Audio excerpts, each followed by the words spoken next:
What up, everybody? Welcome back to the channel. It's your boy Kangaroo Black coming back once again to talk about a couple of games that's going to happen this weekend. I'm not going to do any score prediction. I just want to talk about these games because I think they're going to be good games.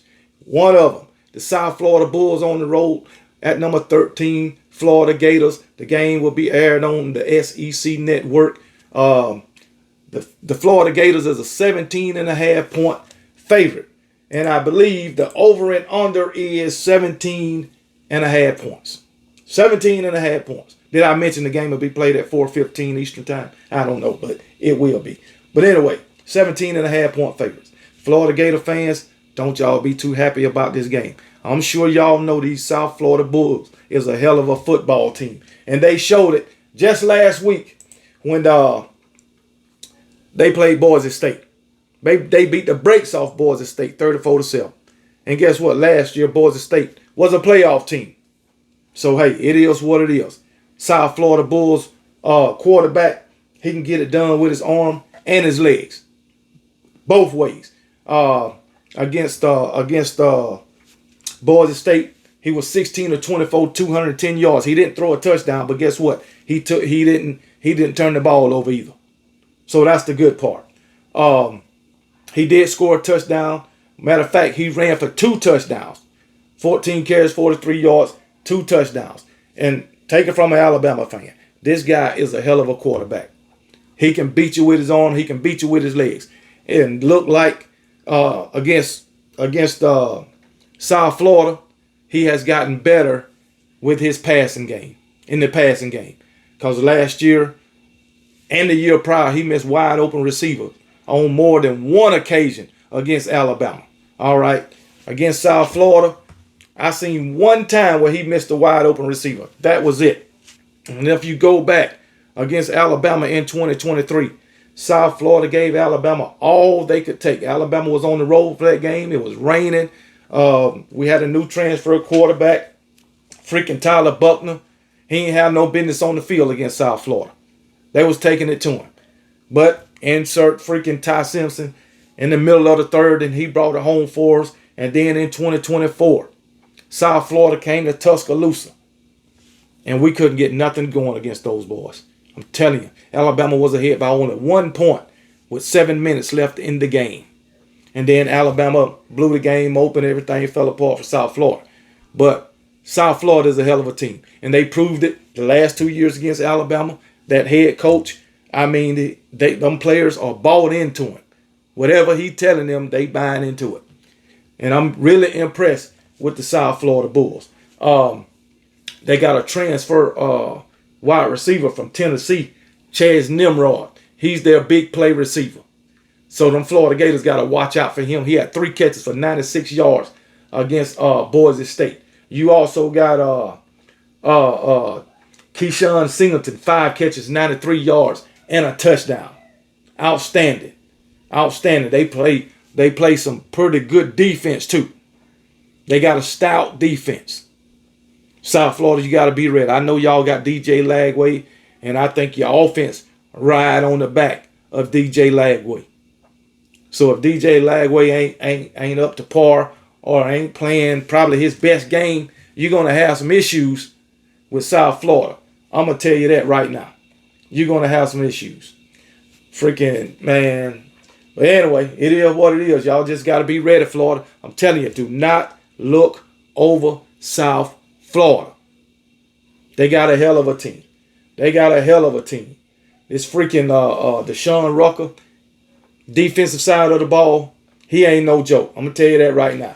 But I got to tell you, Florida, you're going to have your work cut out for you. You're going to have your work cut out for you. Against freaking Boise State, South Florida had 372 total yards, 255 yards passing, and 117 rushing because they put the backup in against Boise State. He passed for 45 yards. He was only 1-1 for 45 yards and a touchdown, and that's the backup. So the game was out of hand anyway. But to beat Boise State 34-7, who was a playoff team last year, and they had a lot of those guys come back, is saying something. It's saying something. I know they lost their star running back. to the NFL. I know that. But hell, Boise State I thought would be a very good team, and this would be a tight game. But guess what? It wasn't, due to the South Florida Bulls. So for Florida Gators, you're going to have your work cut out for you. DJ Lagway, I know y'all played freaking LIU, whoever the fuck that, Long Island University. I never heard of them until they was on your schedule. But anyway, DJ Lag was 15 of 18, 120 yards, 3 touchdowns, which was very good. 3 touchdown passes. Then you inserted your freaking backup, Tramel Jones, 12 of 18, 131 yards, 2 touchdowns. Outstanding. Outstanding. You had a Jaden Barr, 9 carries, 104 yards and a touchdown. But this is the thing. Y'all knew y'all was going to totally dominate the LIU. You know that. That LIU ain't even got no business on the field with the Florida Gators. No business. But guess what? South Florida do. South Florida do. I'm telling you now. You had what? 1, 2, 3, 4, 5 receiving touchdowns. 5 receivers with touchdowns. Vernell Brown, 3 catches for 79 yards. That's pretty good. But your guys with touchdown is Hayden Hansen had a touchdown. Tony Livingston had a touchdown. Taylor Spirtro, I guess, with a touchdown. Michael Studevant with a touchdown. And Eugene Wilson with a touchdown. And I'm sure a lot of those, probably 3 of those touchdowns was in garbage time. But anyway, you knew LIU didn't belong on the field with you. Hell, you come out and score 14 points in the first and 24 in the freaking second. I don't even know why you even putting up points in the after halftime. What was it? 38-0 at the half. Come on, man. But I guarantee you it won't be like that against South Florida. I can guarantee you that. I'm giving South Florida a good chance to win this game. I'm telling you. I watched South Florida. Wasn't no point in even watching Florida play LIU. There was no point in that. And for Florida to be a 17.5 point favorite, I beg to differ. I beg to differ. That's just me. Now, I'm going to tell you, I think this is going to be a 1-score game. I can't tell you who's going to win, but I think it's going to be a good game, and I think it's going to be a 1-score game in the end. So, but if I can't say this for sure, but I'm kind of really leaning towards South Florida. And that's a fact. I'm leaning towards South Florida. South Florida got a hell of a team. I know that. And Florida, it all rides on DJ Lagway. That's just my opinion, who is a great quarterback when healthy. He too can get it done with his arms and his legs. Matter of fact, I think Byron Bynum, he threw for like 400, almost 400 yards in a game in 2024, I believe. So, but he's a hell of a quarterback, man. He done improved in the passing game. He can run it just like DJ Lagway. So, yeah, I think this is going to be a hell of a game. Hell of a game. And I'm giving South Florida a good damn chance to defeat the Florida Gators. Moving on. Next game I want to talk about, the other game I want to talk about is Michigan. I believe Michigan going on the road against number 18 Oklahoma. Number 15 Michigan going on the road against number 18 Oklahoma. 7:30 Eastern time on ABC. OU is a 4.5 point favorite. Yeah. The over and under 45.5. I believe I want to take the I'm gonna take the under in that. Well, I'm gonna take the over in that game. I'm gonna take the over 45.5. So let's talk about it. The Oklahoma Sooners, Brent Venables, 35-3 over Illinois State last week. Again, Illinois State ain't got no business on the field with Oklahoma. They don't. John Mateer, 392 yards, 3 touchdowns, and an interception. Not bad. But you got to look at the opponent. All right. Rushing, nobody really just stood out. Nobody just broke loose. Torrey Blaylock, 8 carries for 44 yards and a touchdown. Then you had John Mateer, the quarterback, 7 carries, 24 yards, and a touchdown. But he did it in the passing game. But anyway, who is it? Keontez Lewis, 9 catches, 2 touchdowns. You had Deion Burks, 7 catches, 88 yards, and a touchdown. You also had Jaron Kanak, 5 catches and 90 yards. So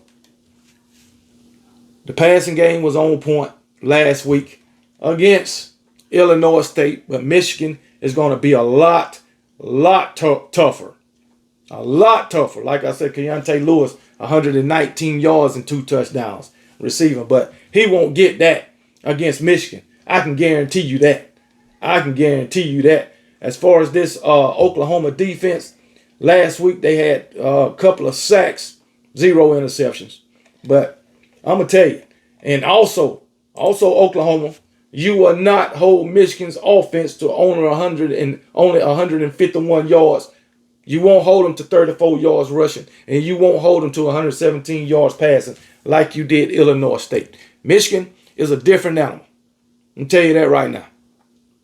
Michigan, they might not be what they was in 2023, but they still a good team under Sharon Moore. Sharon Moore, he really surprised me. I don't even know if he'll be coaching this game. But they won't need it. Oh, well, they will need him against Oklahoma. I'm going to tell you that now. But Sharon Moore, he surprised me at Michigan. I'm going to tell you that right now. He's a damn good coach. And he motivates those guys. And just like South Florida guys, they are buying into what Sharon Moore is selling. So I'm really impressed with Sharon Moore. I know I called him the crying bandit or whatever. But that's a thing of the past. He's doing great things as the head coach of Michigan. I'm no Michigan fan by far. All right. And I don't give a damn about the little scandal they had. That's in the past. It's in the past now. All right. So moving on into 2025, hell, they need to leave that shit in the past. Just take the punishment and just move on from it. But hey, they say they're gonna want to appeal, but that's them. But as far as this game, I think it's going to be a really interesting game, a real good game. We're going to tell a lot about both of these teams in this game. All right. So, yeah. Oklahoma coming off a win against Illinois State. That's nothing to brag about. Just like the win Michigan is coming off of against the New Mexico State Lobos. Now, I do think New Mexico State is better than Illinois State. A better opponent, I will say that. But Michigan coming off a 34-17 win. All right. Bryce Underwood, true freshman quarterback, freshman phenom, making a whole lot of money, millions of dollars, 21 of 31, 251 yards and a touchdown in his first start. Guess what? No interceptions. He took care of the ball. The most important thing. And Justice Haynes, transferring to Michigan, that probably was the best thing he ever did. Because he wasn't getting he just wasn't getting the opportunity at Alabama. He wasn't. But in his debut in a Michigan uniform, 16 carries, 159 yards, 3 touchdowns. Never did that at Alabama because he didn't get the opportunity. And he was their bell cow on the offensive side of the ball as far as the running game. No other running back had more than 29 yards. Jordan Marshall, 11 carries, 29 yards, 0 touchdown. Justice Haynes, 16 carries, 159 yards, 3 touchdowns, basically 10 yards a carry. That's crazy. That's crazy. Marlon Klein, I guess that's his name. Marlon Klein, 6 receptions, 93 yards, and a touchdown. He was the guy on as far as the receiving core. Nobody else had 50 yards receiving. You had Channing Godwin, 2 catches, 49 yards. But Klein, he did have a touchdown with his 6 catches for 93 yards, 1 touchdown. This defense for Michigan, 3 interceptions and 3 fumbles. 3 interceptions and 3 sacks. So they kind of went off on New Mexico State. And as far as this game, I think Michigan got this game. I think Michigan going to win this game. That's just me. That's just me. I mean, I think Michigan. I know Brent Venables, his defense is usually pretty good. But Michigan defense is pretty good too. And I think Michigan's offense might be a little bit better than Oklahoma's. I know Michigan got a true freshman quarterback. I know that. I know that. But what Oklahoma going to have to do, they're going to have to concentrate on stopping Justice Haynes. And they're going to have to try to contain Bryce Underwood. So I know Bryce Underwood is a true freshman. But he's a great athlete. So I'm going to say Michigan going to win this game against Oklahoma. Oklahoma fans, don't jump on me. This is only an opinion. That's all it is. So don't jump on me. You got your opinion and I got mine. And I got Michigan beating Oklahoma. That's just me. South Florida Bulls in Florida, I can't call it. I can't call it. I think it's going to be a tight game. And I really want to lean towards South Florida. That's just me. That's just me. Maybe it's because South Florida is a big-ass underdog. I don't know. But anyway, as I said, Oklahoma is a 4.5-point favorite. But I think Michigan is going to win this game. Just my opinion. Hell, I could be wrong. Hell, I was wrong on several picks last week. But hey, it is what it is. But anyway, y'all tell me what y'all think about these two games. And hit me up in the comment section. But until then, y'all be blessed. And remember, KB don't give a piss about nothing but the Tide. And roll damn Tide.